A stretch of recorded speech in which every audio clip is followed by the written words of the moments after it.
ሊና ተከታይኝ፣ ወደ ትልቁ ዛፍ ለመድረስ እንወዳደር። ቆይ ሁልጊዜ አንቺ ፈጣን ነሽ? የሆነ ድምፅ ይሰማኛል። ይሰማሻል?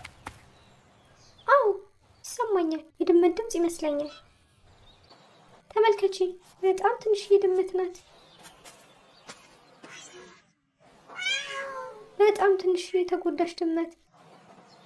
ተመልከቺ፣ እግሯ ተጎድቷል። በዚህ ሁኔታ ትተናት መሄድ የለብንም።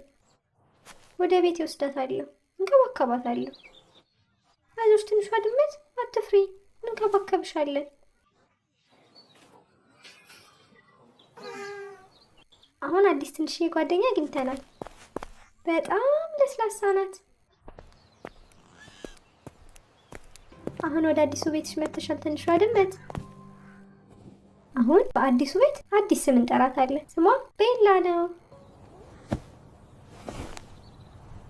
ቤላ፣ ሁልጊዜ እንከባከብሻለን።